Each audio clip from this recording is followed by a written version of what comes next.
Bhagavate Vasudevaya.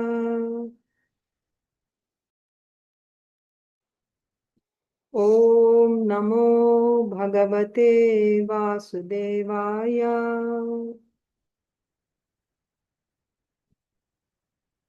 Om Namo Bhagavate Vasudevaya. Narayanam Namaskritya Naram Chaiva Narottamam Devim Saraswatim Vyasam Tato Jaya Mudirayet Nashtaprayeshva Bhadreshu Nityam Bhagavata Sevaya Bhagavatyuttama Shloke Bhaktir Bhavati Naishtiki Nama Om Vishnupadaya Krishna Presthaya Bhutale Śrīmate Bhaktivedanta Swaminiti Namine Namaste Saraswate Deve Gauravani Pracharine Nirvishesha Shunyavadi Paschatya Deshatarine Jai Sri Krishna Chaitanya Prabhu Nityananda Sri Advaita Gadadhara Srivasadi Gaura Bhakta Vrinda Hare Krishna Krishna Krishna Hare Hare Hare Rama Rama Rama Hare Hare Yam pravrajantamanupeta krityam Dvaipayano viraha katara ajuhava Putreti tanmayataya tarabobhinedus Tam sarva bhuta hridayam munimanatosmi. Hare Krishna, dear devotees. I welcome you to today's Śrīmad-Bhagavatam for all session. Today is June 30th, 2026. And it is 527th session of Śrīmad-Bhagavatam. We are reading from Śrīmad-Bhagavatam, Canto 10, Chapter 10, the deliverance of Yamala-arjuna trees. And we will begin text 6 today.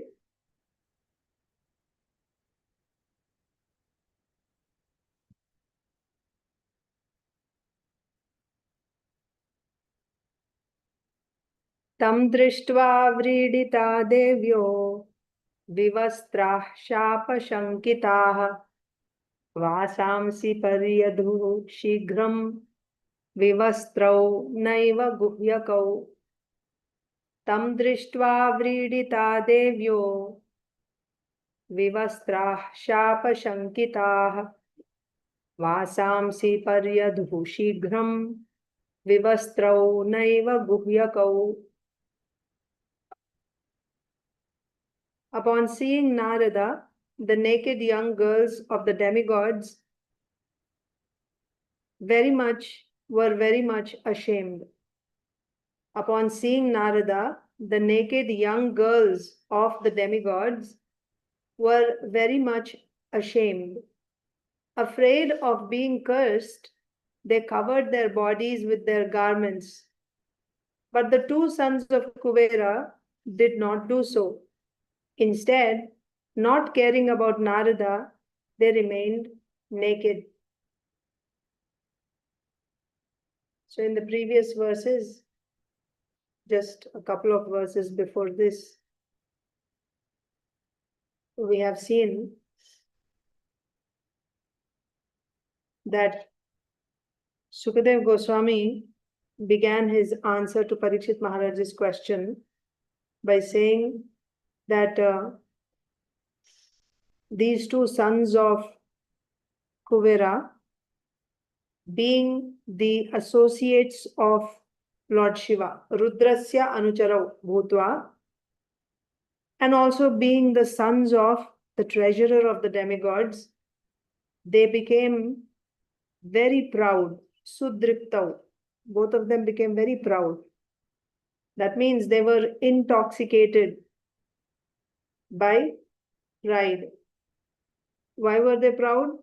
Because of being the associates of Lord Shiva and also because of being the sons of the treasurer of the demigods. So they were intoxicated by their position, by wealth, by their beauty, like that.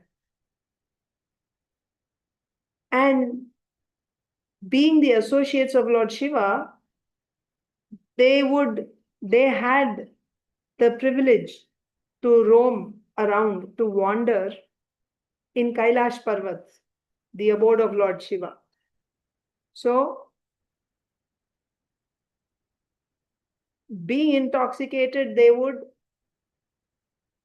wander in the gardens of Kailash, the beautiful gardens on the banks of the river Mandakini Ganga. And not only were they intoxicated by their position, their wealth and beauty, but they were also intoxicated on strong liquor called Varuni. They were so intoxicated that their eyes would be rolling. So, once upon a time, they were in this intoxicated state with their eyes rolling, being drunk on Varuni Madira, accompanied by the young girls of the demigods. Generally, we see the sons of celebrities or rich people, or those who are in high position, like big politicians. Normally, you will see that they have this type of lifestyle. They will be intoxicated. They will be going around with young girls, like that, being addicted to intoxication and illicit sex. So these sons of the demigods were also intoxicated, and they were accompanied by the girls of the demigods, and they were singing. These Kuvera and Manigriva were singing, and the girls were following behind them. They were also singing. Then Strī janair anugrahārthāya cheratuhu. So they were wandering. They were just going. They would wander around in the gardens. Pushpite vane, in the forests of flowers. Then antah pravishya gangayam amboja vanarajini. Then they entered into the Mandakini Ganga, which was filled with lotuses. It appeared like a forest of lotuses. River Mandakini Ganga was completely crowded with lotus flowers. So they entered into that Mandakini Ganga along with these young ladies. For what purpose? Chikridatur yuvatibhir gajau iva. That means for the sake of playing, sporting, they entered into the waters of Mandakini Ganga along with these young girls for the sake of sporting, playing some water games and enjoying with young ladies. Needless to say, they were not wearing clothes. They all entered into the water. How? The way two elephants would enter into the waters to play with the many female elephants, karenubihi. The way two male elephants would enter into the waters to play with many elephants. So how would they play? They put water on each other, splash water on each other, and like that. In the same way, these two sons of Kuvera entered into Mandakini Ganga. But the point here is, they entered into Ganga. Ganga is a sacred river. When you take a dip in the river Ganga, people go there to shed all their sins, to become purified of their sins.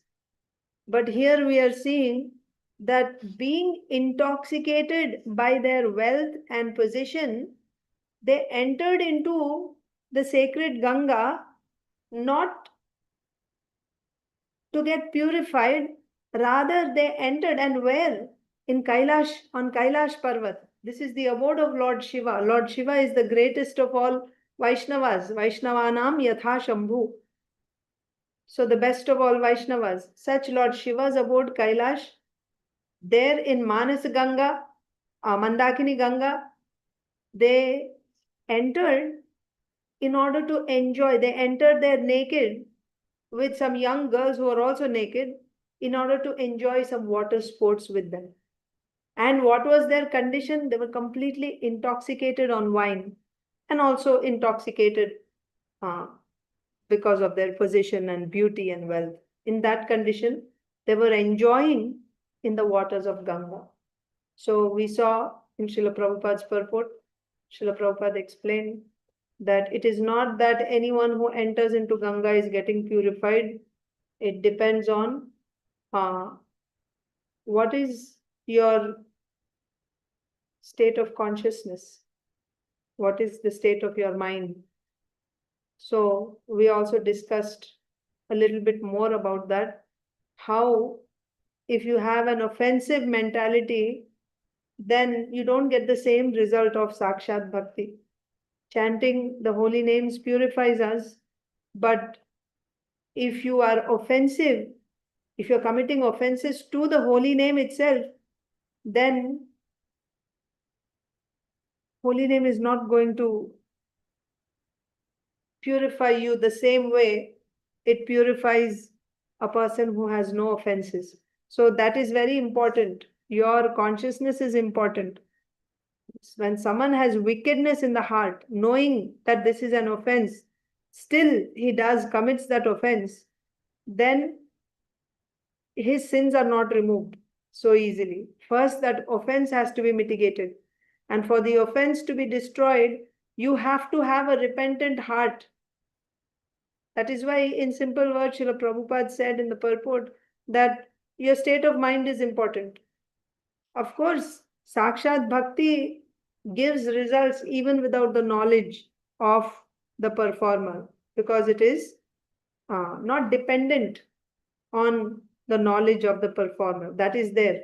But when there is wickedness in the heart, that is different. Dauratmyam or dauratmyata. If there is wickedness in the heart, then the result is not the same. So here they entered into the water of the Ganga to enjoy with young ladies, enjoy some lusty activities. They entered into Mandakini Ganga in Kailash Parvat. This is very, very offensive. That's why they are not going to get purified by taking a dip. So in this context, His Holiness Radha Govind Maharaj tells us one incident that happened in the early days of ISKCON, when Srila Prabhupada brought some devotees to Vrindavan, to Radha Kund, and they started jumping into Radha Kund from the stairs and swimming and playing water sports in Radha Kund. So at that time, Srila Prabhupada forbade them from taking bath in Radha Kund. So we should understand it is not forbidden to take a dip in Radha Kund, but Radha Kund is meant for sporting. It's meant for Krishna sporting with Srimati Radharani and his gopis. It is not meant for our sporting. With great respect, one can take a dip in Radha Kund and come out. You should not even, like rub your body and clean your body in Radha Kund. That is forbidden. Because as soon as you take a dip in Radha Kund, immediately you are purified. There's no need to clean and all that. All that you should do outside. So with utmost respect, one should take a dip in Radha Kund. So because devotees didn't have that type of mindset at that time, and they would just jump in Radha Kund and play. So then they were forbidden. Srila Prabhupada said, no, you should not take bath in Radha Kund. So the proper mood is important. Similarly, for river Ganga also, there is a particular maryada, how you should take bath in Ganga. Same way. So here we see in the case of Nalakuvara and Manigriva, forget about having a respect that this is Manas. They were intoxicated. They were completely intoxicated. They were not aware of, the sacredness of Ganga. They were just, there in the mood of enjoying, drunk on Varuni wine and completely puffed up by their position. So then what happened, we also read yesterday. So when they were enjoying like this in this state, Narad Muni happened to come there. How? Yadrichaya. Narad Muni is just wandering throughout the universe singing the glories of the Lord. Narada Muni Bajai Veena Radhika Ramana Name. Singing the names of Radhika Raman, he is just wandering throughout the universe. So Kailash is the abode of Lord Shiva. Lord Shiva is a great devotee. So Narad Muni might have come there to see Lord Shiva. He just happened to come there. So Yadrichaya means we don't know how. Just, you can say by accident, or we don't know how. He came there. So Narad Muni happened to come there at that time. Yadrichayacha Devarshir Bhagavams Tatra Kaurava. He arrived there. Kaurava means, O Parikshit Maharaj, Sukadeva Goswami is saying, O Parikshit Maharaj, at that time, somehow or other, Narad Muni happened to come to that place. And then he saw these two demigods, the sons of Kuvera, these two demigods. And by seeing them, what was their condition? Kshivanau. That means they were in a completely intoxicated state. Simply by looking at them, Narad Muni understood their position. They were in a completely intoxicated state.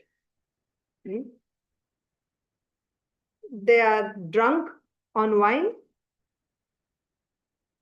and also they were intoxicated by their wealth and position.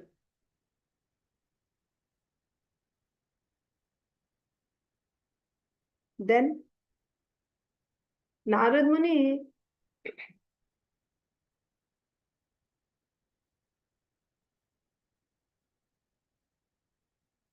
is a Vaishnava. Naturally, a Vaishnava feels compassion. He wants to do good to the conditioned souls. He feels pained by seeing the suffering of the conditioned souls. What is the suffering? The suffering of the conditioned souls is forgetfulness, not having knowledge of the supreme absolute truth, and falsely identifying with this body, and sometimes enjoying, sometimes suffering, sometimes loving someone, sometimes hating someone. All this is on a false platform, falsely identifying the self with the body, and in this way suffering. Seeing this, a Vaishnava feels sorry, he feels pain, and he wants to do something good, some good for that person.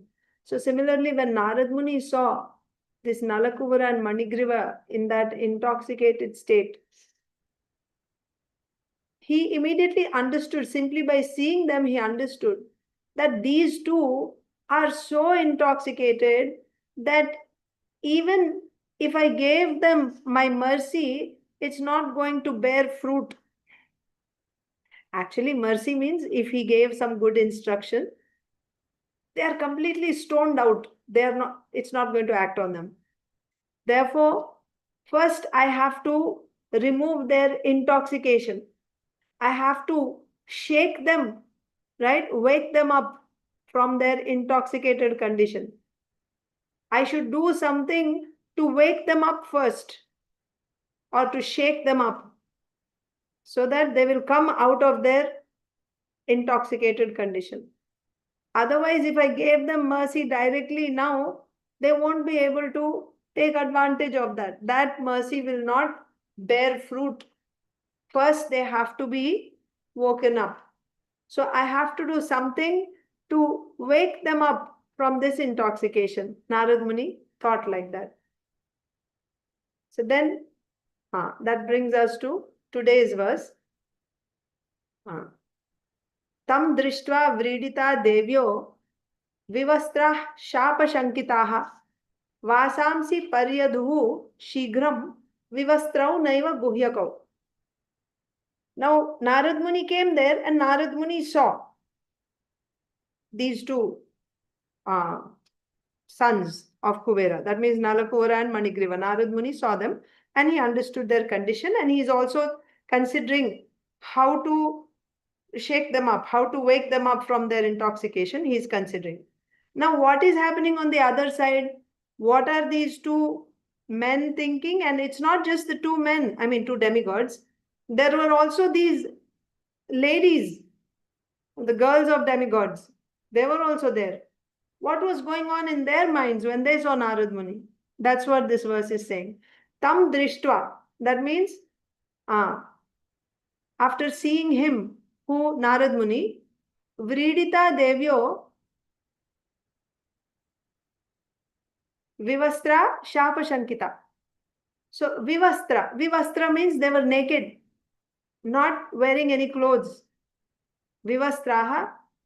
Devyo means these demigoddesses, or the young, ladies, or the daughters of demigods, right?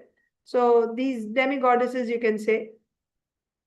Devyo vrīḍitā. Vrīḍitā means they became ashamed.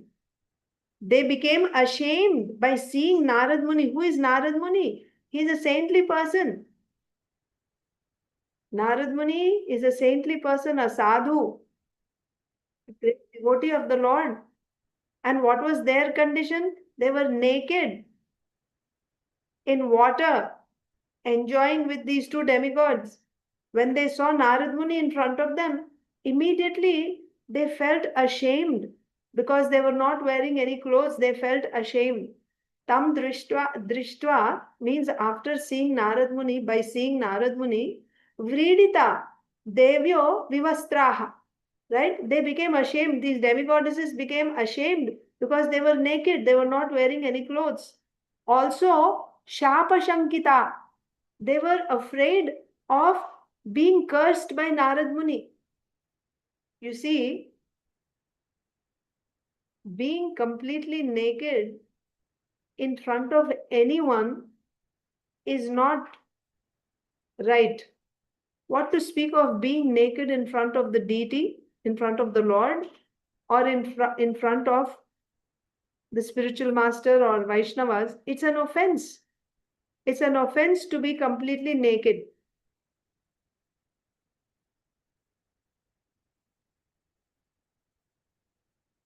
You remember in Mahabharata, Gandhari, during the battle, she asked Duryodhan, so there was going to be the final battle between Duryodhan and Bhima the next day. So she told him, by my pativratyam, Gandhari is counted amongst the chaste ladies. She blindfolded herself practically all her life because her husband was blind. So by her chastity, she was empowered. Women, chaste ladies, they have many powers. So she was going to use all her powers and make the body of Duryodhan like Vajra, like a diamond, so that he could win the battle the next day. Her remaining 99 sons were dead already. She thought, let me save at least my one son. So she told him, you go take bath in the Ganges and come to me without any clothes. Then Lord Krishna happened to see Duryodhan going towards Gandhari's tent. He saw Duryodhan going towards Gandhari's tent, not wearing any clothes, fully naked. So then Krishna immediately understood, and he went to Duryodhan and he said, what is this? This is not right. You cannot go naked in front of your mother. This is an offense. You're not a small baby. You're a grown-up man. How can you stand naked in front of your mother? This is not right. At least you should cover your private parts. So, taking Krishna's advice, Duryodhan covered his private parts with a leaf and he went in front of Gandhari, and that portion remained unprotected. But the principle, you cannot go naked in front of your superiors. It's an offense. It's an offense. You cannot go. What to speak of in front of a saintly person? So the ladies, these ladies, at least they had that much sense, even though they were also enjoying, they had the sense. When they saw Narad Muni, they immediately became afraid. There's also one more point we can learn here. When you are too offensive, when your offenses are very severe, in spite of getting the association of a pure devotee, you will not be able to take advantage of that association. When you're deeply offenses, mainly it is offenses. When you're very severely offensive, even after getting, it's like, you see how Srila Prabhupada says about the chingari. What do you say? Cinders, right? Like sparks. A small spark of fire. If it falls on dry grass, then it catches fire immediately. But if it falls on land, gradually it will be put out. But if it falls in water, immediately it is put out. That means the environment is important. Of course, that was said in the context of those who are in the mode of goodness, passion, and ignorance. If you are in the mode of goodness, then spiritual knowledge, you'll be able to accept spiritual knowledge. It's like the spark falling on grass, dry grass. You're able to grasp that spiritual knowledge. But if someone is in the mode of passion, it's like that spark falling on land, right? For some time it's there, but it is put out eventually. But if that spark falls on water, then it is put out immediately. That is someone who's in the mode of ignorance. In that context, Srila Prabhupada gives that example. But here I am saying, like that, if somebody has many offenses, severely offensive, then even after coming in the association of a pure devotee, he will not make progress in devotional life. The only thing is his severe offenses. He is not able to take advantage of that association of Vaishnava. So we see here, these ladies, just from the result we can understand. Immediately they felt ashamed. Seeing Narad Muni, they felt ashamed and they covered they covered themselves. They felt ashamed that they were naked, and they were also afraid of getting cursed by Narad Muni. They had that much sense. Even in that condition, they could understand. What about these two demigods, Nala-Kuvera and Manigriva? No effect. On the contrary, Maharaj explains, His Holiness Radha Govind Maharaj explains, they were thinking, they didn't say with their, in words, they didn't utter anything, but in their minds they were thinking, why has this sadhu come here? What business has he got here? He didn't have anywhere else to go. Sadhus, what business do they have where, men and women are enjoying? What business do sadhus have there? Why does he have to come here? Why has he come here? This was their consciousness. Not that, oh, sadhu has come, let us just at least try to offer some obeisances or wear some clothes. No, they were standing naked, showing their naked body to Narad Muni. They were standing on the shore, completely shameless. And what were they thinking? Why has he come here? What business he has got to come here? That was their thought. So you see the difference in the consciousness. The ladies felt ashamed and they immediately tried to cover themselves. And another thing is they were afraid. They became afraid of getting cursed because they had heard how the curses of great brahmanas, great sages are very powerful. Once Gautama Rishi had cursed his wife Ahalya.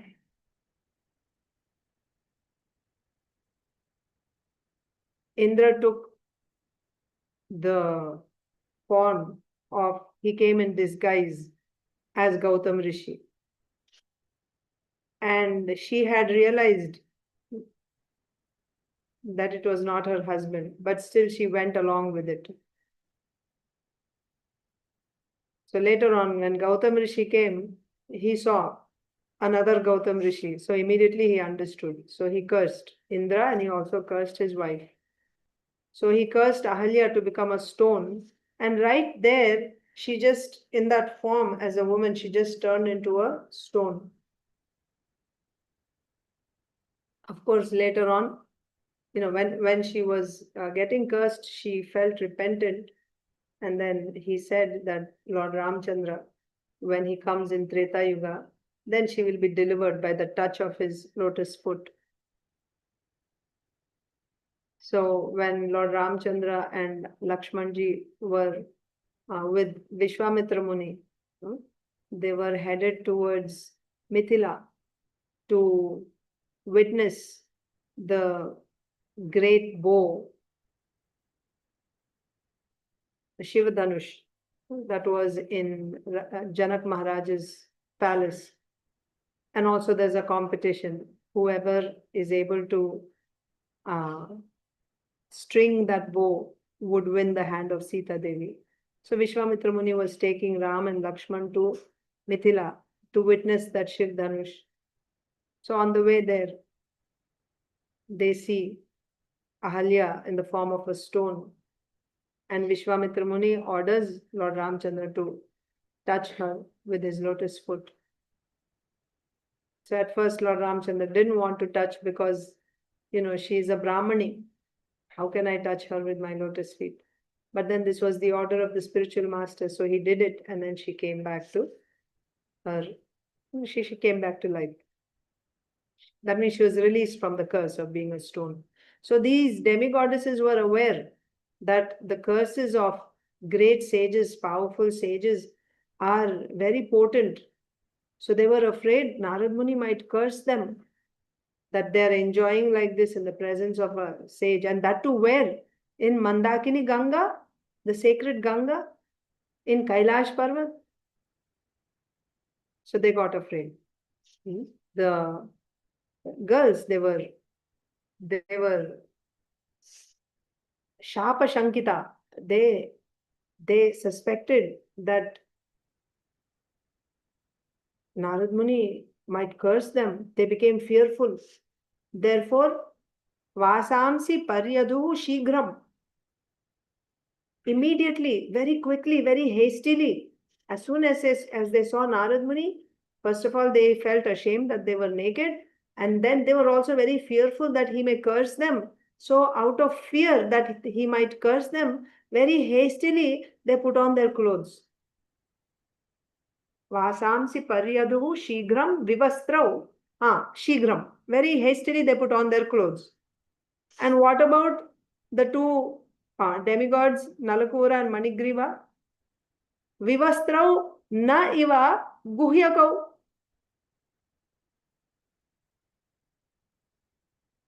Now, you see, vivastrau, they remained without clothes. These two, guhyakau. Guhyakau means guhyakau. Guhya means what? That which is confidential. So they were the sons of the treasurer, Kuvera. So guhyakau here means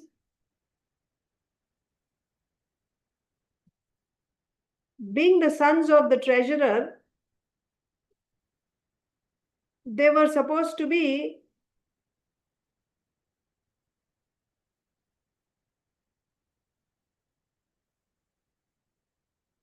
basically what is being said here is they're acting against their position. Guhya means you should be covered. You should remain covered. Guhya means that which is hidden, isn't it? Guhya means that which is a secret, confidential. They're supposed to be like that. However, they're acting against that position by being completely naked. So these two, guhyakau means sons of Kuvera, but they're acting against their nature. Their nature means their position. And they are standing completely naked, not wearing any clothes in front of Narada Muni. So then Narada Muni is observing this. The girls, the ladies immediately put on their clothes and they were feeling ashamed and fearful. But these two sons of Kuvera, they didn't wear their clothes. Rather, their mood was, why has he come here? What business has he got to come here? Right? Sadhus, they should go to temples like that. Why they are coming here? Why he is coming here? What business he's got here? Like that. Then, read the next verse. Actually, let me read. Oh, we read the translation already. Upon seeing Narada, the naked young girls of the demigods were very much ashamed. Afraid of being cursed, they covered their bodies with their garments, but the two sons of Kuvera did not do so. Instead, not caring about Narada, they remained naked.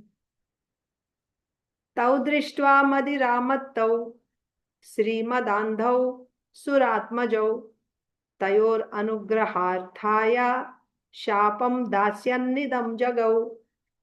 Narada Muni is seeing this. Tau dṛṣṭvā. Tau means was two, both of them. Dvivachana. This is, you have ekavachana, dvivachana and bahuvachana in Sanskrit. So dvivachana means when there is two people, then you say like Ramau, Krishnau. That means two Ramas, two Krishnas. Tau means both of them. Tau, dṛṣṭvā, seeing both of them. And what was their condition? Madirā-mattau.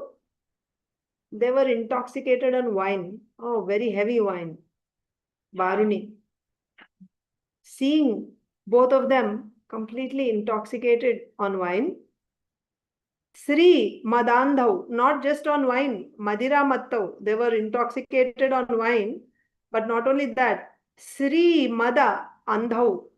They were also intoxicated by their beauty. By their beauty. Right? They were very, very beautiful, being demigods, and also wealth, both. By their opulence, by their beauty. And because of that intoxication, they were blind. They were blinded by that intoxication of beauty and wealth. This is even more intoxicating than wine. Some Kavi, poet has said, I forget now, I studied in school somewhere, that wine makes you intoxicated after you drink it. But wealth, gold is such that simply by being near it, you become intoxicated. You don't have to wear it also. You just come close to it and then you become intoxicated. Gold. Now what to speak of, you are the sons of the treasurer. Also it is says, surātmajau. They're the sons of the demigods. Just see how many intoxications for these two demigods. They were drunk on wine and they were intoxicated by that. And they were also blinded by the intoxication of beauty. They were so beautiful. And also, they were the sons of the demigods, specifically sons of the treasurer of the demigods. Their wealth, beauty, their position. See, Kuvera is a great Vaishnava. They're the sons of Kuvera. So they're respected, and he's the treasurer of the demigods. And also we saw they themselves were the associates of Lord Shiva. Rudrasya anucharau. So because of all these things, they were so proud that they didn't care for a saintly person. Now seeing this, who is seeing all this? Narada Muni is seeing. Tau dṛṣṭvā, seeing these two. Who is seeing? Narada Muni is seeing. What is he seeing? That they are intoxicated on wine and they are completely blinded by the intoxication of their beauty, their wealth, and their position of being the sons of the demigod. Tayor anugrahārthāya. Now did Narada Muni become angry that why they are not respecting me? Did he become mad at them? No, because Vaishnavas, they are not expecting anything for themselves. It's not that if you disrespect them, then they become angry. No, Vaishnavas are not expecting like that. They're in all circumstances, they're simply seeing how I can benefit this soul, how I can do some good to this person. Just see. These two were so intoxicated that they were showing their naked bodies to Narada Muni and didn't care for Narada Muni. And even in that condition, Narada Muni is thinking how I can benefit these two. Tayor anugrahārthāya, for the sake of benedicting them, for the sake of showing his mercy to them, what did he do? Śāpaṁ dāsyann idaṁ jagau. He uttered this curse. Śāpaṁ dāsyann. Dāsyann means he is thinking of giving a curse. So he is not uttering the curse right away. So he's thinking of cursing them. Narada Muni, after seeing the condition of these two, Nalakuvara and Manigriva, seeing the condition of Nalakuvara and Manigriva, their intoxicated state, Narada Muni wants to do some good to them. He wants to give his mercy to them. In order to give his mercy, he wanted to curse them. In order to give his mercy, he wanted to curse them. So, before uttering the curse, Narada Muni begins to speak like this. Idaṁ jagau. He uttered like this. That means immediately he is not giving the curse. But in order to give the curse, he begins to speak like this. Seeing the two sons of the demigods naked, sons of the demigods, who? Nalakuvara and Manigriva. Seeing them naked and intoxicated by opulence and false prestige. And what to speak of by the wine also. That's also said, here. Madirā-mattau. They were drunk also. And of course, apart from that, śrī-madāndhau, surātmajau. So they were also intoxicated by their wealth, opulence, and false prestige, their position as the sons of Kuvera.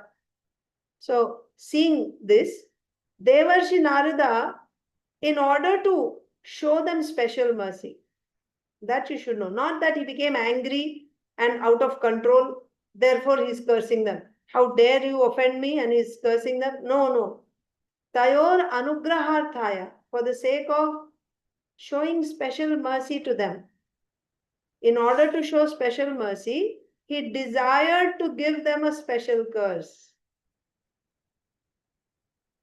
Not that out of anger he's cursing. No. He's in a very calculated way. He wants to do mercy. He wants to give special. He wants to do special favor for these two. To do that, he is desiring to curse them. And then, thinking like this, thus he spoke as follows. What he said, we will see in the coming verses. Purport. Although in the beginning Narada Muni appeared very angry and cursed them, at the end the two demigods Nala, Kuvera and Manigriva were able to see the Supreme Personality of Godhead Krishna face to face. So, it appeared, right? It appeared because, you see, when you curse somebody, you cannot be like smiling and cursing. Curse is a curse, just like when you fight. Kshatriyas, when they fight, how will they fight? You have to become like, they first start uttering insults, kind of warming up the other person for the fight. Like making that person angry, and then they will fight. That's how it is, right? So war, battle, if you want to fight, then you have to be worked up first. Then you go and fight. So similarly, when you curse somebody, it appears that the person is angry. That's when you curse. So you will see in Narada Muni's words, in the coming words, when he utters, it appears that he's angry and he's cursing. But then you will see what is the result of that curse. The result of that curse is he gets these two, Nalakuvara and Manigriva, they get darshan of Lord Krishna. So, although in the beginning, Narada Muni appeared very angry and cursed them, at the end, the two demigods, Nalakuvara and Manigriva, were able to see the Supreme Personality of Godhead Krishna face to face. Thus, the curse was ultimately auspicious and brilliant. You will see soon what is the curse. They are cursed to take birth in Vraja, in the house of Nanda Maharaj and Yashoda Mai. And finally, they would get darshan of Krishna. Can you call this a curse? This is a benediction. But in the beginning, when Narada Muni uttered it, it appears like they were cursed from their exalted position as demigods. Now they are made to become trees. So it appears like out of anger, Narada Muni cursed them. But what is the result? At the end, the two demigods, Nalakuvara and Manigriva, were able to see the Supreme Personality of Godhead Krishna face to face. And they were actually witnessing the childhood pastimes of Krishna standing there in the courtyard. Thus, the curse was ultimately auspicious and brilliant. So, from a Vaishnava, you cannot get anything inauspicious. That is the point. From Krishna also, and from Krishna's devotee. In Chaitanya Charitamrita class yesterday, we were discussing that Sri Chaitanya Mahaprabhu is telling Sarvabhauma Bhattacharya, because Sarvabhauma Bhattacharya had asked a question that how is it that Ishwarapuri has accepted a Shudra as his servant? Shastra forbids this. A spiritual master cannot engage a Shudra, anyone other than a Brahmana. He cannot engage him as his personal servant. If he does that, then he will fall down. He will be polluted, that spiritual master.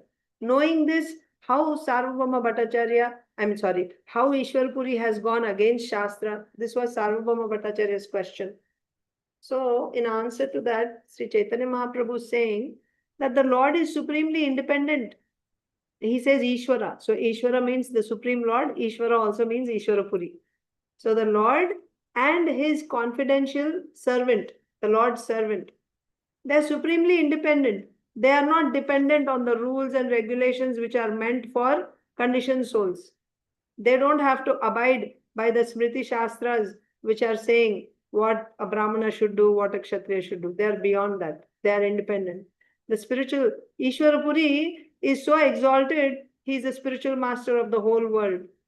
He can give his mercy to anyone without following these rules and regulations. He can give his mercy to a Chandala, to a Shudra, and he can uplift him like that. That means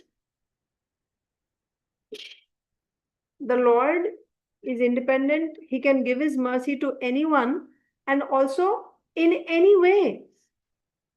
When the Lord kills the demons, that is also his mercy. Because by getting killed in the hands of the Lord, the demon is becoming liberated.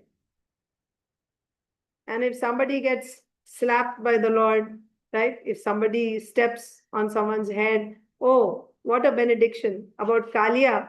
Kaliya's wives are saying, what, good fortune our husband has.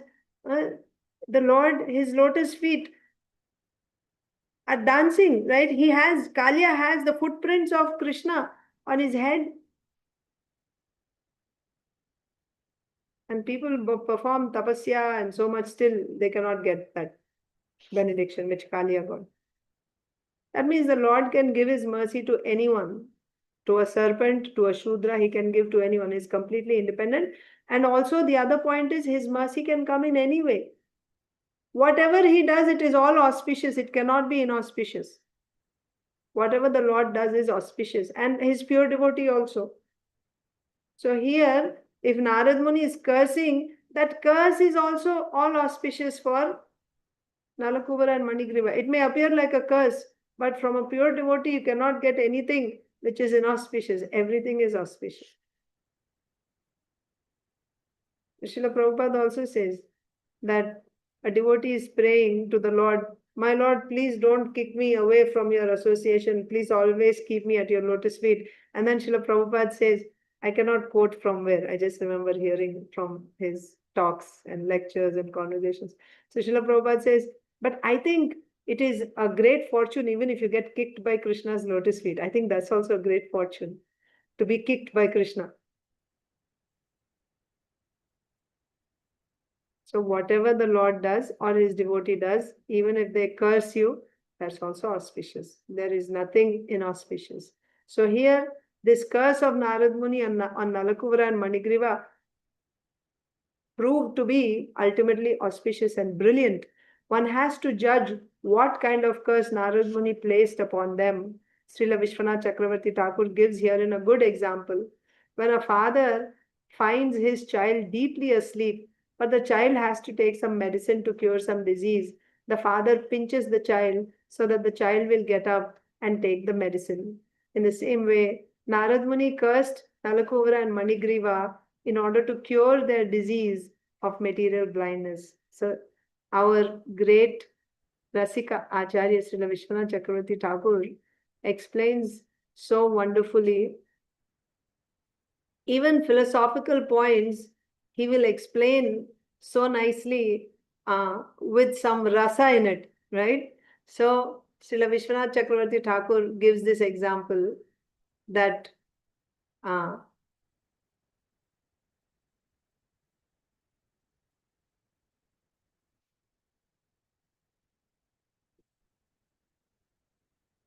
anugrahārthāya. That means what is the mercy that Narad Muni wanted to give? The mercy is Bhagavad Sakshatkar. They would get to see Krishna face to face directly. That is the mercy Narad Muni wanted to give these two intoxicated demigods. He wanted to give them the mercy of directly seeing Krishna face to face. But in order to give that is the final, that is the ultimate treat he wants to give them. But to give them,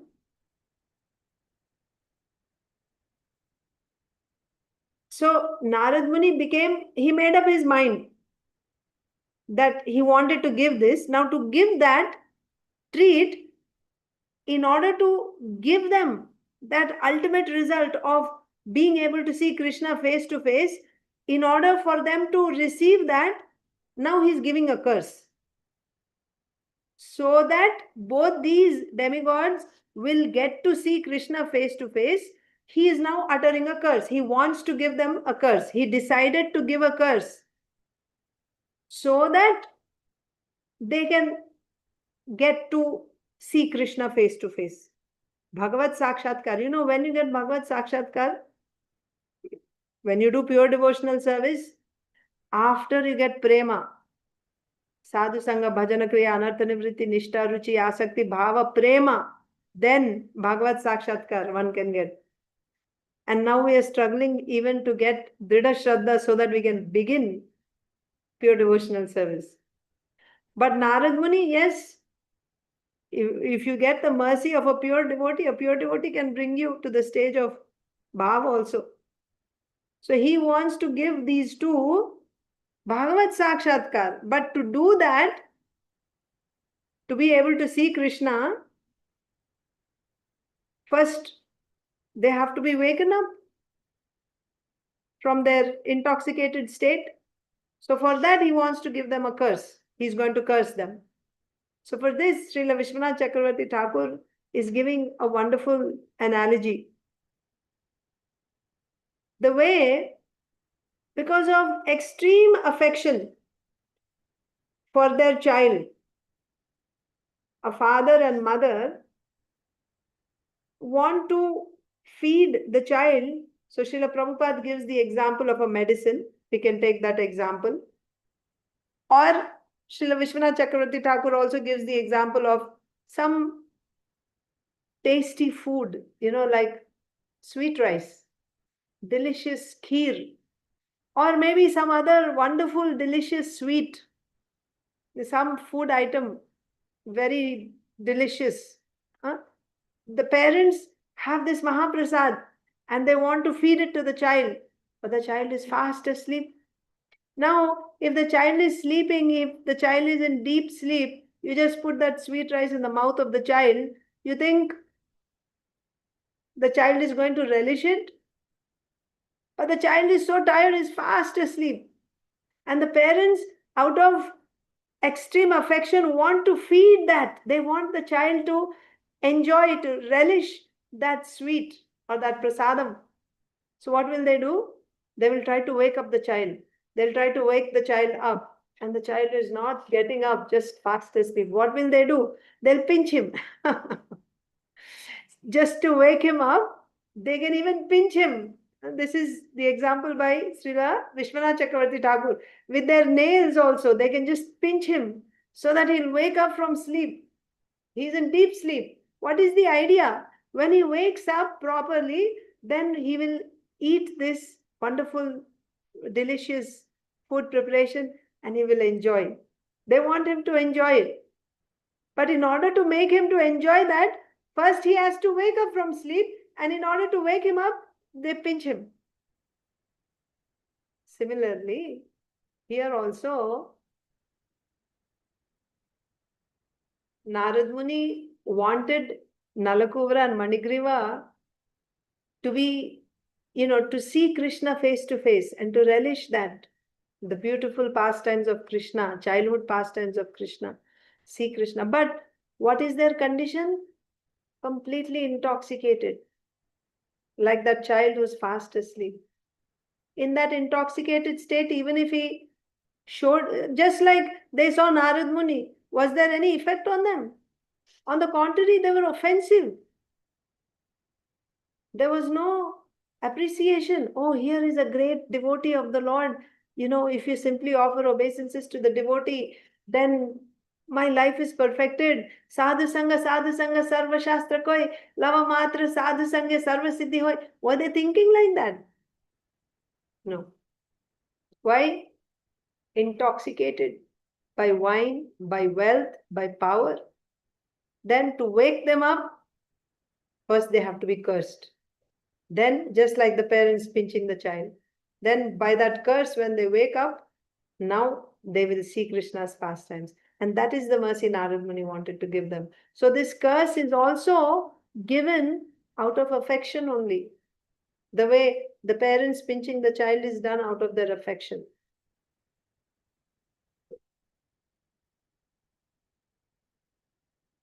And also, why Narad Muni is uttering this curse? He says it aloud. It is said, उच्च स्वर में स्पष्ट शब्दों के द्वारा बोलने लगे. That means he was saying aloud very clearly. He is uttering this curse. Why? So that other people also, by hearing this, they will also start considering what is auspicious for them, what is good for them, right? That you should not engage in such sense gratificatory activities. Rather, you should not disrespect sadhus like that. So by hearing this, others will also learn a lesson. They will also be woken up from their slumber. That's why Narad Muni was speaking loudly. So now quickly I can go over the summary of what happened so far in this pastime. In this pastime means specifically the history. After that means these two Arjuna, Yamala-arjuna trees in their past lives were the sons of Kuvera named Nala-Kuvera and Manigriva. And because of their beauty and wealth, they were very proud. And because of this pride, they became objects of Narad Muni's curse. And that curse was that they should enter the bodies of trees, Arjuna trees. So as a result, now they became trees and they were standing in the courtyard of Nanda Maharaj. So when Parikshit Maharaj heard this from Sukadev Goswami, he became inquisitive and he asked, "O omniscient sage Sukadev Goswami, you know past, present and future, and you are the knower of all truths. Therefore, please tell me, I want to know why Narad Muni became angry and cursed Nala-Kuvera and Manigriva. What kind of abominable activity did Manigriva and Nala-Kuvera do, because of which even the most peaceful Narad Muni, who is the sage among the demigods, he also got angry? What did they do? Please have mercy on me and explain this in detail." When Parikshit Maharaj inquired with great eagerness by hearing this question, the crest jewel amongst all renunciants, Sukadeva Goswami, Srila Sukadeva Goswami, became very pleased, and he answered like this, that being the associates of the Lord of Kailash, Lord Shiva, Nala-Kuvera and Manigriva, who were the sons of the treasurer of the demigods, Kuvera,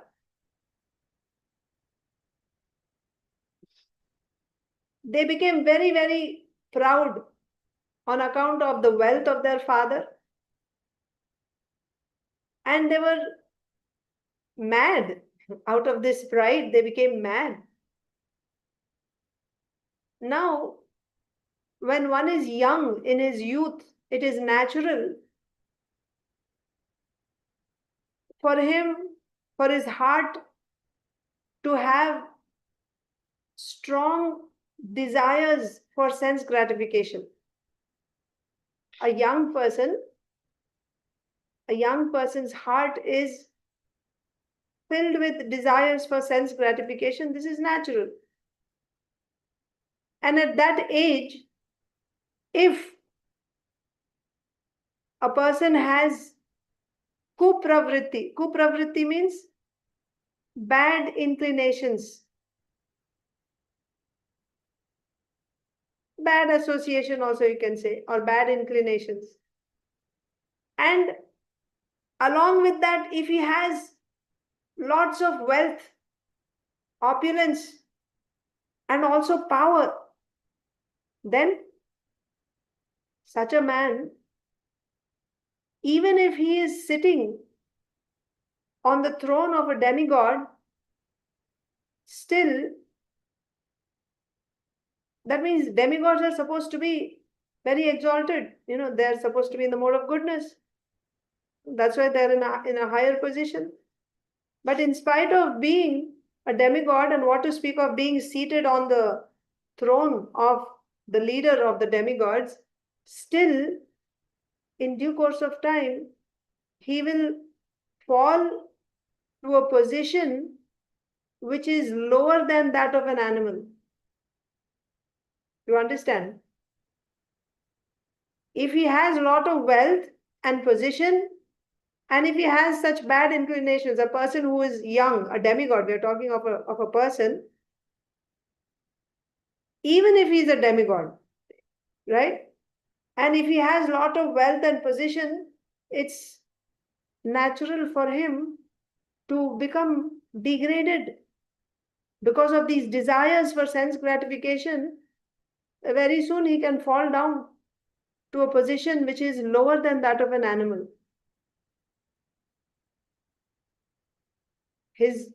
When his desires for sense gratification are not fulfilled, in order to satisfy those desires, he will become like a mad person. He'll be a madman.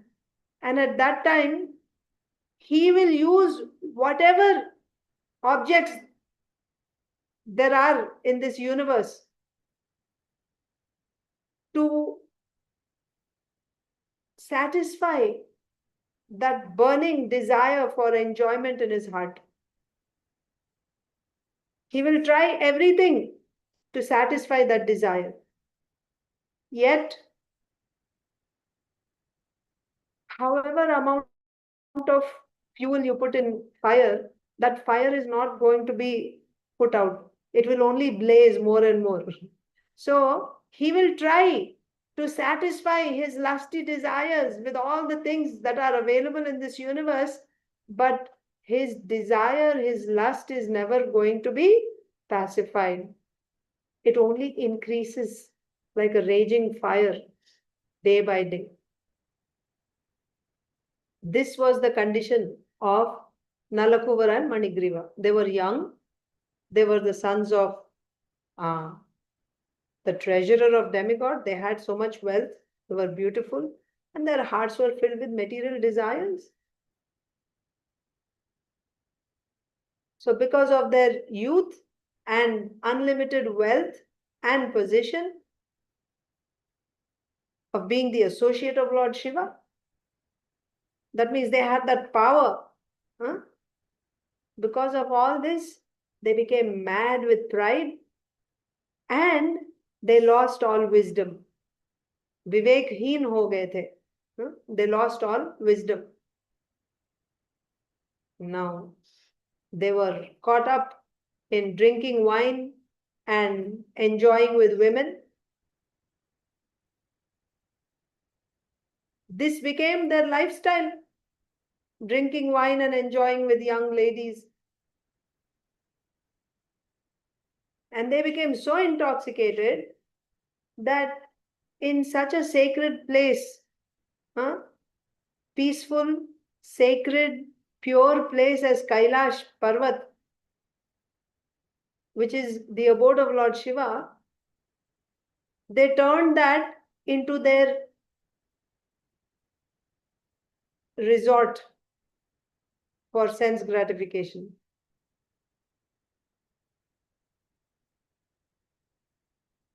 Kailash Parvat is so wonderful, so beautiful, and so pure that simply by seeing that place, even a person who is in deep ignorance, he is awakened to the mode of goodness.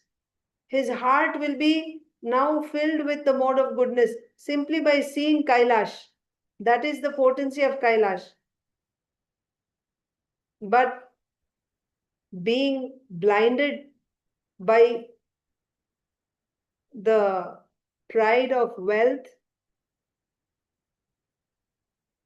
and being filled with desires for sense gratification, Nala, Kuvera and Manigriva were not able to even touch that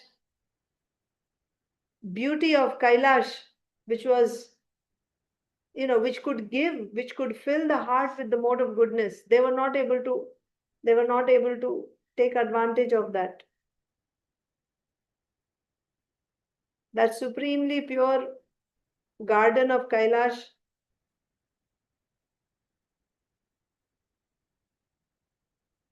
was used by them to enjoy with Apsaras, the heavenly damsels. And while doing that, they didn't hesitate even a little bit. Oh, this is a holy place. We shouldn't be enjoying like this. They didn't hesitate even a little bit. And one day, after drinking strong liquor called Varuni and being completely overwhelmed with this intoxication and laughing, enjoying, lustily looking at each other, dancing, singing with the girls of the heavenly planets in those gardens filled with flowers. These two, Nala, Kuvera and Manigriva, were roaming. And while roaming, they came to Mandakini Ganga, which was filled with unlimited or numerous lotus flowers. It was crowded, it was completely covered with lotuses. And in that condition, they entered into that water, along with all these ladies. And they started enjoying in that water, the way a mad elephant or two mad elephants enjoy with many female elephants. And at that very time, Narad Muni, playing on his veena, singing the glories of Lord Hari, in great transcendental bliss, arrived there. He was going on that path via Kailash mountain towards Lord Shiva. He was going towards Lord Shiva. And by hearing the glories of Lord Krishna from Narad Muni's lips, the residents of Kailash Parvat were experiencing great transcendental emotions in their hearts. They were experiencing the sweet भाव माधुर्य का संचार हो रहा था उनके हृदय में. And the voice of Narad Muni, they were hearing the glories in Narad Muni's voice.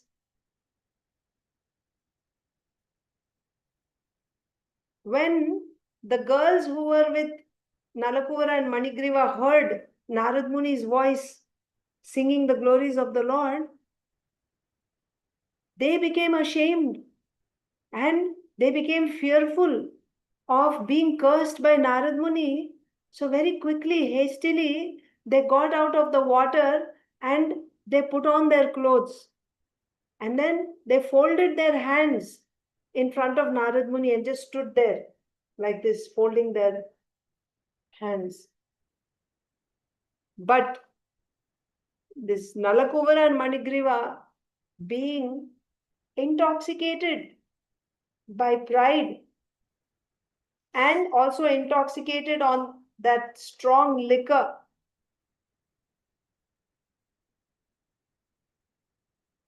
They didn't care for the arrival of Narad Muni there. They simply continued their water pastimes like before. And seeing Narad Muni, they were not happy to see him there. Because the ladies came outside, they wore their clothes. And they wanted to continue playing. So they just came outside like that, without wearing any clothes. And they came out on the shores of Ganga, Mandakini Ganga. And after coming out, by various gestures, bodily gestures, and also loudly calling out, they started, screaming and calling the girls to come back inside. That means they didn't pay any attention to Narad Muni's presence there. They just wanted to enjoy the way they were enjoying before. So they just came outside naked, and by their various movements and gestures, they were calling, and also calling with voices, screaming loudly, calling out, right? Calling the girls to come back inside so they could enjoy. At that time, what was Narad Muni's condition?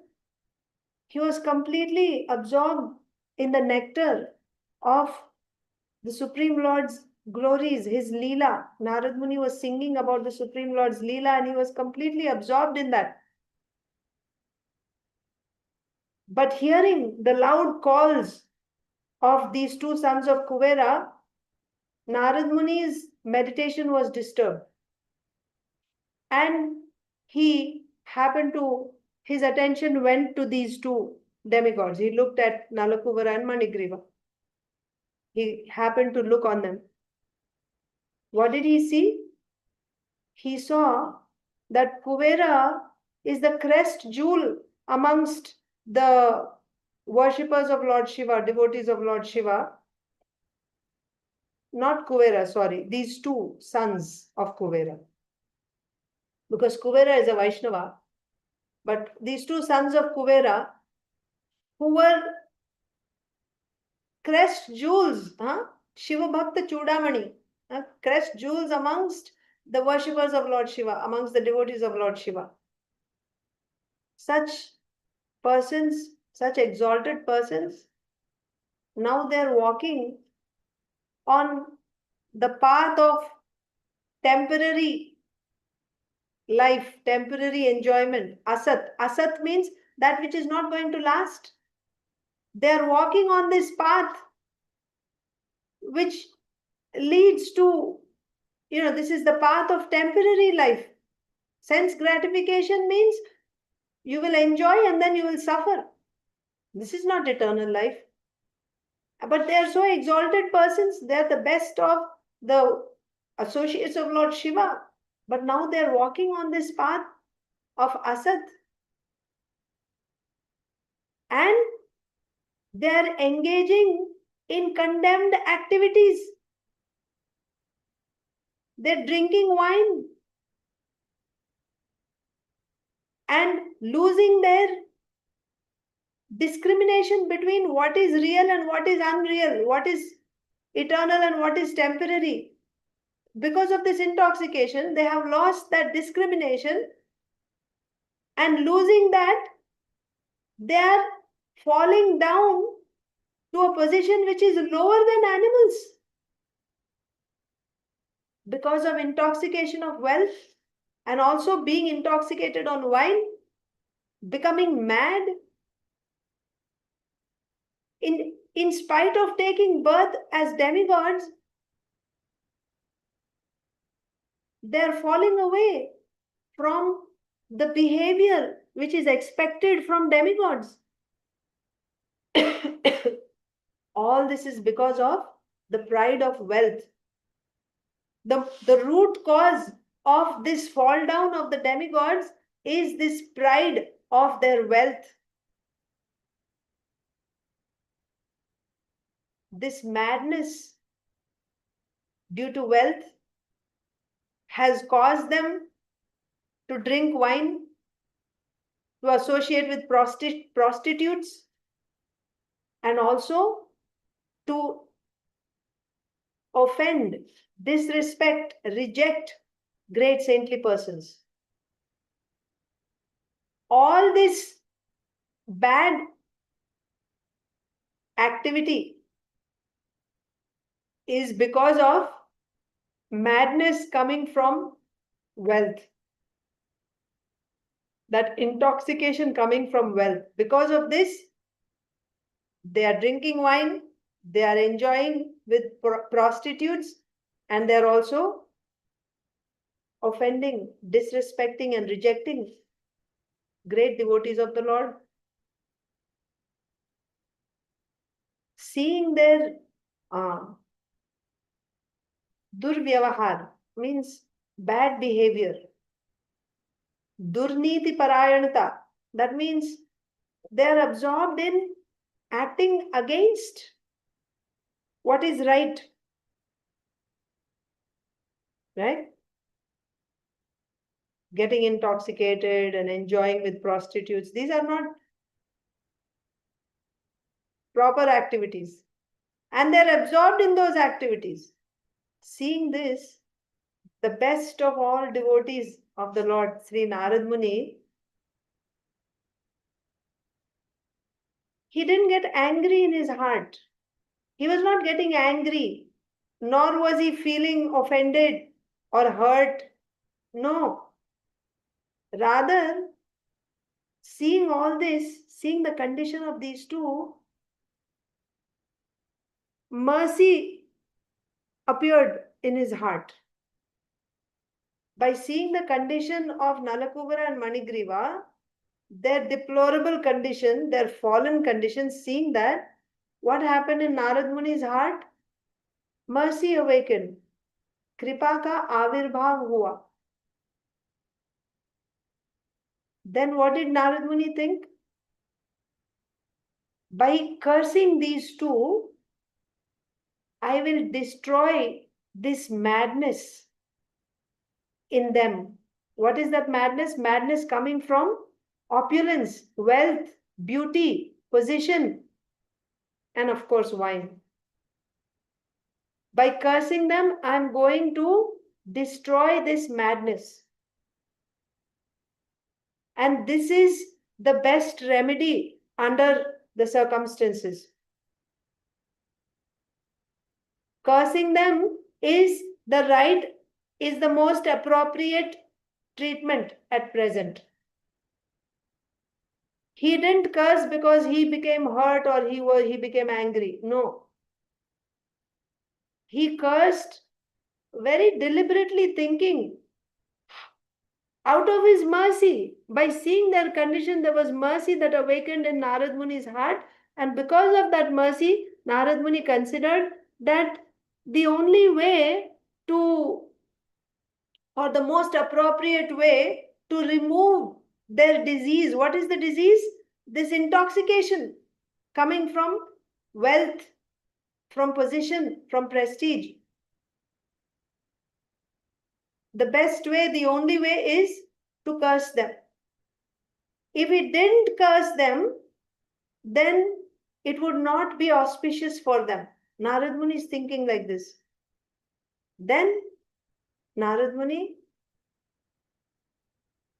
began to utter the faults of being intoxicated by wealth. Before he uttered the curse, what was the curse? He was going to curse them to become trees. But before uttering the curse itself, Narad Muni began to say, what are the faults of being intoxicated by wealth? That we will see in the coming verses. So this is a summary of what happened so far up to text 7. So we covered 6 and 7 today.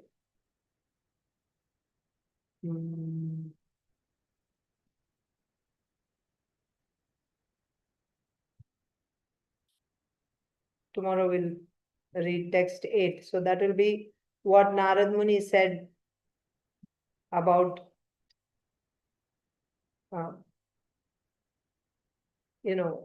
what are the faults of being intoxicated by wealth. So how Narad Muni speaks, that we will see in tomorrow's session. And let's also complete from yesterday's Bhagavad Gita. We did not finish the purport. I had to stop in the middle because time was up. Today also time is up, but maybe we can just read that Bhagavad Gita's purport will complete.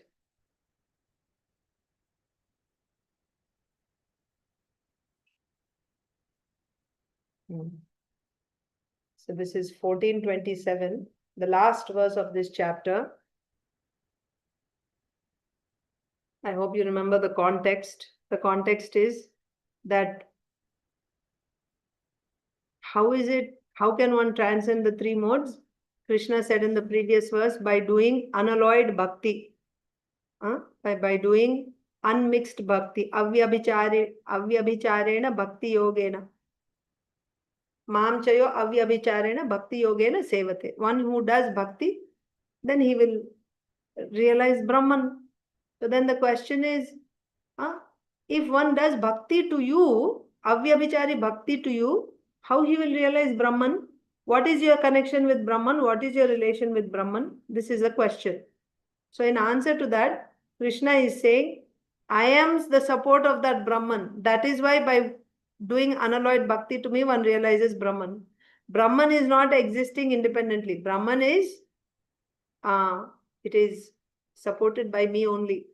That's my energy, like that. Brahman is supported by me. So that's why this verse is said. So one who realizes Brahman, amritasya avyayasya, that means he will become deathless. Then also he is imperishable, shashvatasya, eternal.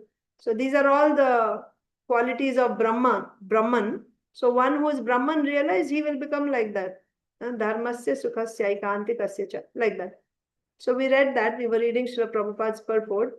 So I'll just continue now.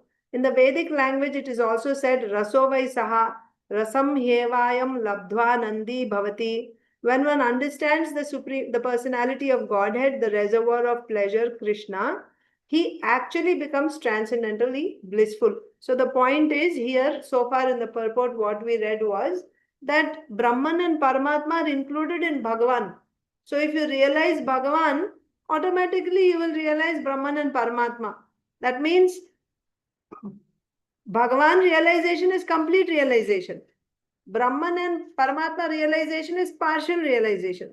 If you realize the complete, then all partials you will realize. So that is also said in the Upanishads. So it is quoted here. That when one understands the personality of Godhead, who is the reservoir of pleasure, who is absolute truth, the last word of absolute truth is Krishna, Golok Krishna. Okay. So then when one understands the personality of Godhead, Krishna, the reservoir of pleasure, he actually becomes transcendently blissful. The Supreme Lord is full of 6 opulences, and when a devotee approaches him, there is an exchange of these 6 opulences. Yes. So you will get opulences also. There is an exchange. If you become a devotee of the Lord, Srila Prabhupada also gives this example. If you become a servant of the king, then you will be eating the same food that the king is eating, right? You'll be staying in the same palace where the king is staying. If you're serving the king, that means there is a sharing of opulences.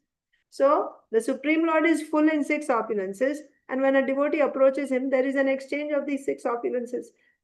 Here, Prabhupada is saying, the servant of the king enjoys on an almost equal level with the king, and so eternal happiness, imperishable happiness, and eternal life accompany devotional service. Therefore, realization of Brahman or eternity or imperishability is included in devotional service. This is already possessed by a person who is engaged in devotional service. So here, what did we see in the shloka? one who realizes Brahman. So Krishna said, Brahmano hi pratishtaham. That means this Brahman, I am the pratishtha, right? I am the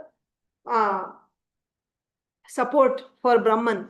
And what are the qualities of this Brahman? Amritasya, avyayasya, shashvatasya, dharmasya, sukhasya, aikantikasya. So these are all the qualities of Brahman. When one realizes Brahman, then he will get all these qualities.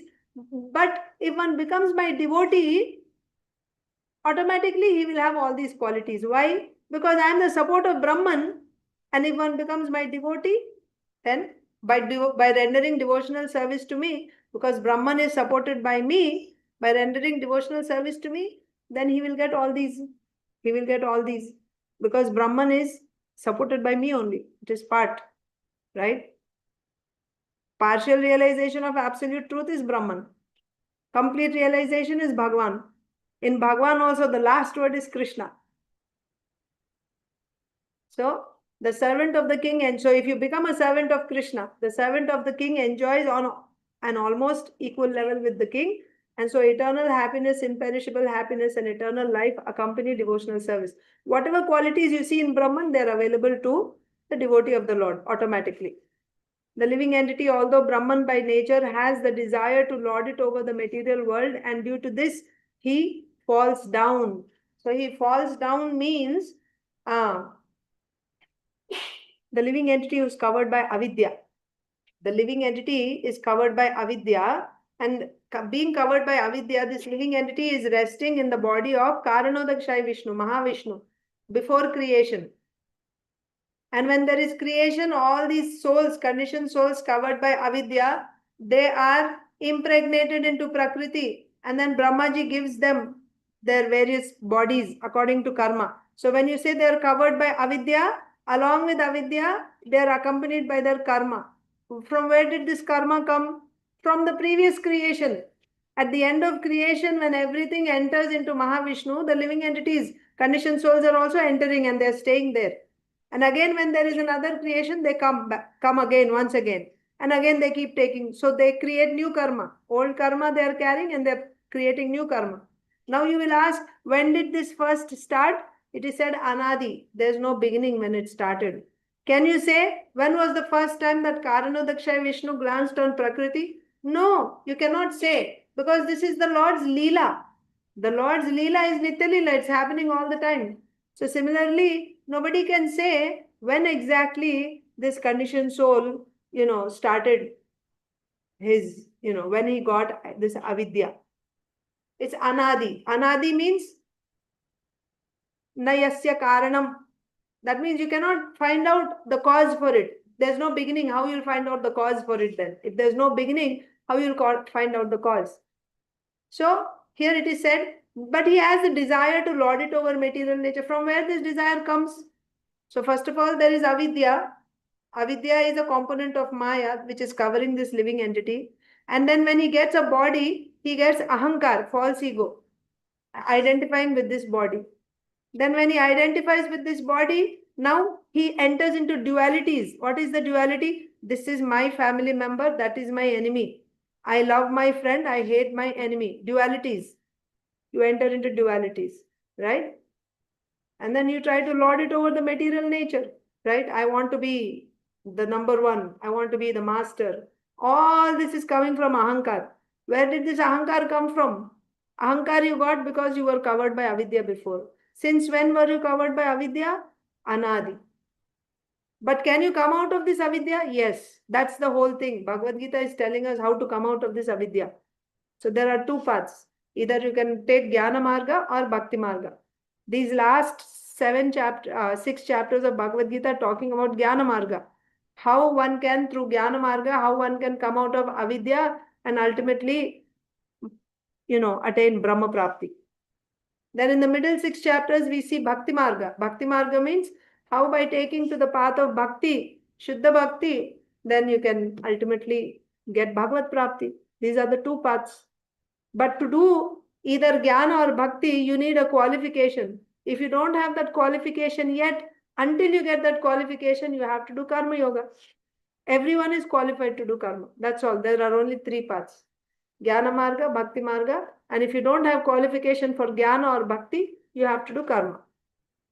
So here Srila Prabhupada is saying, the living entity, although Brahman by nature, has the desire to lord it over the material world. So that's why I was explaining what is this lording over material world. It's coming from Ahankar only. And due to this, he falls down. He falls down means now he'll keep coming back again and again to this material world. He keeps coming back again and again to this material world. He'll, that's all. And at the end of creation, again, he'll go into the body of Mahavishnu. He's staying there. At that time, there is no subtle body also. No gross body, subtle body. He's just there. Again, the next creation, then he will come back. In his constitutional position, what is the constitutional position? Living entity is Atma, spirit soul. He's a spiritual conscious being. And what is that spirit soul meant for? Spirit soul is meant to serve the Supreme Lord. Jivera Swarupa Hoy Krishnera Nitya Das. Just like you take a knife. A knife in the kitchen is meant to cut vegetables. It is not meant to cut the fingers of children or, slit throats. That's not the purpose of knife in the kitchen. The knife is meant to cut fruits and vegetables in the kitchen. That is the purpose. Similarly, what is the purpose of living entity? The living entity is meant to serve the Supreme Lord. That's all. That's the whole purpose of living entities. They are meant to serve the Supreme Lord. Being part and parcel. Prabhupada gives wonderful example. The part of a machine, a screw. It is meant to serve the machine. When it is put properly, then the machine is running. It is meant to serve the whole. Similarly, being the energy of the Lord, the energy is meant to serve the energetic. So being part and parcel is marginal energy. The living entities are meant to serve the Supreme Lord. That is the constitutional position of the living entity. But now because of being covered by avidya, and then because of avidya, he's getting ahankar. Ahankar means false ego. I am this body. Instead of serving the Lord, I am trying to serve my body and extended body. This is not reality. This is not the constitutional position. And this happens every time. You give up this body, you get another body. Again, you think, oh, this is my body, this is my family, and I'll keep serving and my country, my community, my profession. And then you'll give up that body. Again, you'll forget all about past bodies. This is called Maya. In his constitutional position, a living entity is above the three modes of material nature, but association with material nature entangles him in the different modes of material nature, goodness, passion, and ignorance. Yes.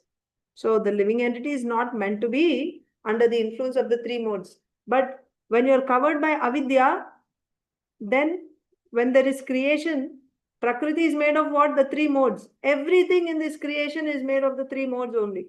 My body, your body, and my mind, my intelligence, everything is made of these three modes. We are completely, Prakrite kriyamanani gunai karmani sarvashah ahankara vimudhatma kartaham iti manyate. Everything is being done by the three modes. Prakriti in the form of these three modes. But ahankara vimudhatma, because of this ahankara, this foolish living entity is thinking, I am the doer, I am the master, I am the proprietor, I am the enjoyer. He is none of these things. Okay, the living entity by constitutional position is above the three modes of material nature. But association with material nature entangles him in the different modes of material nature. Association. Karanam guna sangosya. Association with these modes. Then because of that, sadasad yoni janmashu. He keeps taking birth in different bodies one after another. Due to the association of these modes, his desire to dominate the material world is there. So now you may ask, where from is getting this desire to dominate? Sometimes we say free will. This desire to dominate over material nature, that is coming from association with modes only. By engagement in devotional service. So now also you may have heard this. How we got here, that is not important. Srila Prabhupada said that. How to get out of here is important. If somebody is drowning in the ocean, and if you drop a rope to him and tell him, hold on to this rope and I'll pull you out, is it wise to say, first of all, you tell me how I got here, then I'll take the rope? No. First you take the rope and get out of that situation, then you'll understand how you fell and all that. So everything will be understood. So now the point is, we are covered by avidya and we are in the clutches of these three modes. How to transcend these three modes, that is important.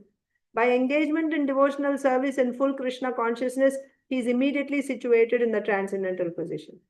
That's what we are supposed to do. Don't engage in activities of the modes. Engage in the activities of Krishna consciousness. Then you can immediately transcend the three modes. And his unlawful desire to control material nature is removed. So you will become Daivi Hesha Gunamayi Mama Maya Duratyaya Mamevaya Prapadyante Maya Metam Tarantite. Otherwise, if you don't surrender to the Lord, there's no way. Mama Maya Duratyaya.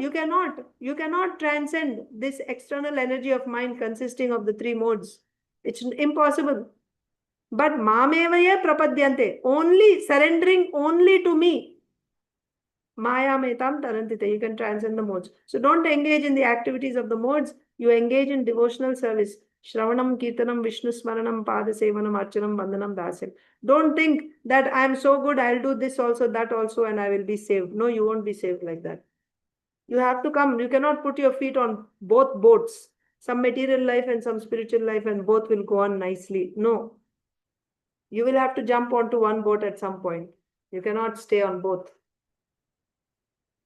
So, if he is immediately situated in transcendental position, how? By engagement in devotional service and full Krishna consciousness, he is immediately situated in the transcendental position, and his unlawful desire to control material nature is removed. Therefore, the process of devotional service, beginning with hearing, chanting, remembering the prescribed 9 methods for realizing devotional service, Shravanam, Kirtanam, Vishnu Smaranam, Padasevanam, Archanam, Vandanam, Dāsyann, Sakhyam, Atmanivedanam, should be practiced in the association of devotees. Gradually, by such association, by the influence of the spiritual master, one's material desire to dominate is removed and one becomes firmly situated in the Lord's transcendental loving service. So it's not a one-day game. You have to, but you should understand, you can know where your activity, how you're spending your time, how you're spending your energy, your intelligence, your time, how you're spending. Are you spending on activities of the three modes, or you're spending in Shravanam, Kirtanam, Vishnu Smaranam?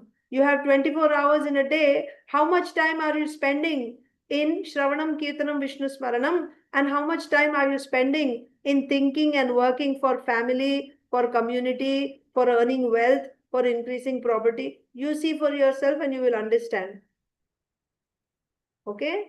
So, if you want to transcend the three modes, then you have to engage in these activities, Shravanam, Kirtanam, Vishnu Smaranam, see, hearing, chanting, remembering, like that. Gradually by such association, but this will be done in the association of devotees under the guidance of spiritual master. Gradually by such association, by the influence of spiritual master, one's material desire to dominate is removed, right? What is this domination of material nature? I want more and more, increase, because you're thinking you're the proprietor. We are not the proprietors of anything. Everything will remain here and we will be kicked out of these bodies and these positions. All we have done with the time and energy that we have, unnecessarily, like small children, you know, they play all day long, building whatever, doing their things. And then when the parent comes, okay, pack up, whatever you built, everything is finished now. Your Legos or whatever, sand castles that they build, leave everything, finished. So all that energy that they spent all day long, finished. So like that, like those small children, foolish children, being adults, we are also spending all our energy falsely, you know, building our castles or so much property and, you know, so much, such a big family and, you know, such, we have these high goals, material achievements. I have to reach there and I have to earn this, I have to get this position. It is all like a sand castle. When your time comes, you'll be kicked out of this and everything will stay here. What have you done with the time that you have had? What have you done with that energy, human energy you had? Use it to do Shravanam, Kirtanam, Vishnu Smaranam, Padasevanam, Archanam. Don't waste it in these activities which are not going to give you anything. You have to leave everything behind. And you are thinking, oh, after I've worked so much for my family and country, after I die, they will remember me. They will put my name on a golden plate somewhere and everyone will worship me. Nothing is going to happen. And you won't even be there to see all that. According to your karma, you'll go to some other body.